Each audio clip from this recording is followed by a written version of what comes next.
Question है आपका, अजय लड़कों की एक पंक्ति में दोनों छोर से 15वें स्थान पर है। पंक्ति में कुल कितने लड़के हैं? तो यहाँ पर हमने अजय को बैठा दिया और अजय की यहाँ पर पोजीशन आपको गिवन है। जो लेफ्ट साइड है आपका, उधर से आपकी 15वीं पोजीशन है। इसी प्रकार जो आपका यहाँ पर राइट साइड है, उससे भी कौन सी पोजीशन है? 15वीं पोजीशन है। लेफ्ट साइड से आपकी 15वीं पोजीशन है और राइट साइड से भी आपकी 15वीं पोजीशन है। लेकिन अजय कितने व्यक्ति है? अजय तो केवल एक ही व्यक्ति है, जबकि इसकी पोजीशन हमने लेफ्ट से भी ली और राइट साइड से भी ली। तो यहाँ पर दोनों को हम जोड़ेंगे 15 + 15 और उसमें से एक घटा देंगे, क्योंकि अजय को हमने 2 बार काउंट किया। लेफ्ट से भी हमने काउंट किया और राइट से भी हमने काउंट किया। तो 15 दूना 30 हो गया, 30 में से एक घटाया तो आपको 29 प्राप्त हो गया। तो पंक्ति में लड़कों की कुल संख्या कितनी हो जाएगी? 29 हो जाएगी, जो कि आपको ऑप्शन नंबर डी में गिवन है। तो डी हमारा दिए गए क्वेश्चन का करेक्ट आंसर हो जाता है। क्वेश्चन है आपका, 1 जनवरी 2005 को सोमवार था, तो 31 दिसंबर 2005 को कौन सा वार होगा? तो आप सभी जानते हैं, जो आपका साल होता है 2005, उसके अंदर दिनों की संख्या कितनी होगी? 365 दिनों की संख्या हो जाएगी।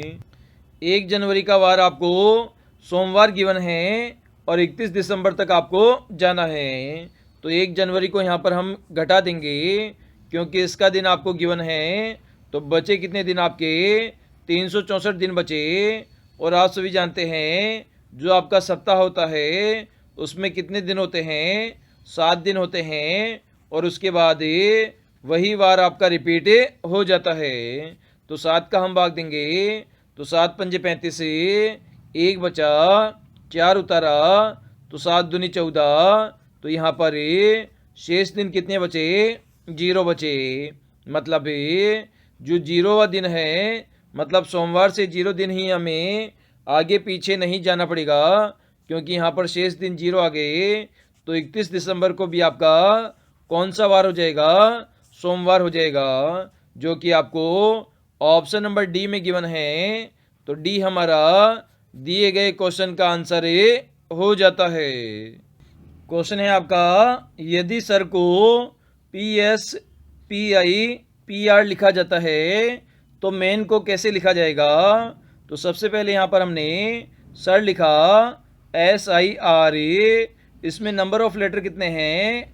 आपके 3 हैं। तो लेटर इसमें 3 हैं और इसको हमने क्या लिख लिया? PS, PI, PR हमने लिख दिया। इसमें लेटर ऑफ कितने हैं? 6 है। तो यहाँ पर हमने 2-2 के यहाँ पर पेयर यहाँ पर बनाए और इन दोनों को आपस में कंपेयर किया। तो हमें यहाँ पर पता लगा, जो प्रत्येक आपका लेटर है उसके आगे P जो लगा कर लिखा गया है, मतलब P लगा कर आपके लेटर लिखे गए हैं। इसी प्रकार मेन में आपके नंबर ऑफ लेटर 3 हैं, तो इससे कितने लेटर बन जाएंगे? यहाँ पर 6 लेटर बन जाएंगे। तो जिसमें 2-2 लेटर के आपके ग्रुप बनेंगे और प्रत्येक लेटर में आपको क्या लगाना है? पहले P लगाना है। तो PM बन जाएगा, PA बन जाएगा और PN बन जाएगा। तो इस प्रकार से आपके लेटर बन जाएंगे, PM, PA और PN बन जाएगा, जो कि आपको ऑप्शन नंबर डी में गिवन है। तो डी हमारा दिए गए क्वेश्चन का आंसर हो जाता है। क्वेश्चन है आपका, दिए गए फिगर में कितने त्रिभुज है? ये आपको यहाँ पर काउंट करना है। तो सबसे पहले हमें इसे फिगर नंबर फर्स्ट कंसीडर करते हैं और इसको फिगर नंबर सेकंड कंसीडर करते हैं। तो सबसे पहले सेकंड वाले फिगर को हम सोल्व करते हैं। तो कुछ इस प्रकार से आपका फिगर बना हुआ है। तो कभी भी आपको वर्ग या आयत के अंदर त्रिभुज ज्ञात करना हो, तो उसमें हमेशा छोटे त्रिभुज हम काउंट करेंगे। उनकी संख्या कितनी है? इसमें 8 है। 8 छोटे त्रिभुजों की संख्या है उसका हम डबल कर देंगे तो टोटल आपके त्रिभुज निकल के आ जाएंगे। मतलब 16 त्रिभुज है नीचे वाले फिगर में। तो नीचे वाले फिगर में कितने त्रिभुज हो गए? 16 यहाँ पर ये त्रिभुज हो गए। अब हमें फिगर नंबर फर्स्ट की बात करते हैं। तो कुछ इस प्रकार की आकृति आपकी बनी हुई है। तो ये शीर्ष से खींची गई रेखाएं इस आधार को कितने भागों में बांटती है? 2 भागों में बांटती है। तो दोनों को आपस में जोड़ लेंगे तो 1 और 2 कितना हो जाएगा? 3 हो जाएगा। तो इससे आपके त्रिभुज कितने बने? 3 बने। अब यहाँ पर फिगर नंबर फर्स्ट और सेकंड को आपस में जोड़ दिया जाता है तो एक्स्ट्रा कितने त्रिभुज बनेंगे ये यहाँ पर हम देखते हैं। तो एक्स्ट्रा यहाँ पर 2 त्रिभुज बनेंगे। एक त्रिभुज तो आपका ये बन जाएगा, ये आपका एक्स्ट्रा है जब दोनों को हमने जोड़ा। और एक इसका उल्टा ये वाला त्रिभुज बन जाएगा।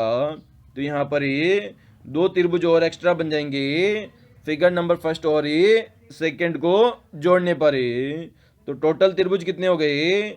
16 त्रिभुज आपके यहाँ पर हो गए, 3 त्रिभुज यहाँ पर हो गए और 2 त्रिभुज और एक्स्ट्रा बन गए। तो 2 और हमने जोड़ा तो 16 और 3 कितना होता है? 19 होता है। 19 और 2 कितना होता है? 21 होता है। तो यहाँ पर त्रिभुजों की संख्या कितनी हो गई? 21 हो गई, जो कि आपको ऑप्शन नंबर बी में गिवन है। तो बी हमारा दिए गए क्वेश्चन का आंसर हो जाता है। यहाँ पर आपको नंबर सीरीज का एक क्वेश्चन गिवन है जिसमें 2 से 5 है, 5 से 17 है और 17 से 71 है और उसके बाद में क्वेश्चन मार्क आपको फाइंड आउट करना है कि यहाँ पर कौन सी संख्या आएगी। तो ये आप सीरीज देख पा रहे हो, ये इंक्रीजिंग ऑर्डर में है। तो इसे कैसे सोल्व करेंगे और कैसे आंसर फाइंड आउट करेंगे ये हम देखेंगे। तो सबसे पहले हम देख पा रहे हैं अगर आपको 2 से 5 पर पहुंचना है तो 2 को कितने से गुना करना पड़ेगा? 2 से गुना करना पड़ेगा और 1 जोड़ना पड़ेगा। तो इस प्रकार से कितना आ जाएगा? हमारा 5 आ जाएगा। अब आगे हम देख पा रहे हैं अगर 5 से हमें 17 पर पहुंचना है तो किस प्रकार से पहुंचा जा सकता है? 5 को हमें कितने से गुणा करेंगे? 3 से गुणा करेंगे और इसमें +2 कर देंगे तो हमारा 17 आ जाएगा। इसी प्रकार से हमें 17 से 71 पर पहुंचना है तो 17 को कितने से गुणा करेंगे? 4 से गुणा करेंगे प्लस कितना करेंगे? 3 करेंगे। तो 17 एकम 17, 17 दूना 34, 17 51, 17 चौके 68, 68 और +3 कितना होता है? तो ये हमारा 71 हो जाएगा। तो इसमें हमने क्या फॉलो किया? सबसे पहले हमने 2 से मल्टीप्लाई किया, उसके बाद में 3 से मल्टीप्लाई किया, उसके बाद में 4 से मल्टीप्लाई किया। मतलब जो मल्टीप्लिकेशन नंबर है वो हमारा 1 से इंक्रीज हो रहा है। और इसके अलावा जो +1 किया उसके बाद में हमने +2 किया, उसके बाद में हमने +3 किया। तो अब आगे हम कितना करेंगे? आगे हम +4 करेंगे और मल्टीप्लाई कितने से करेंगे? 4 तक हमने कर लिया तो अब हम मल्टीप्लाई कितने से कर देंगे? मल्टीप्लाई हम 5 से कर देंगे। तो 71 को आप 5 से अगर मल्टीप्लाई करोगे तो कितना आ जाएगा हमारा? ये आ जाएगा 7 या 35 और 5 एकम 5 तो 355 आ जाएगा। अगर प्लस आप 4 इसमें जोड़ दोगे तो कितना आ जाएगा? 359 आपका आंसर आ जाएगा।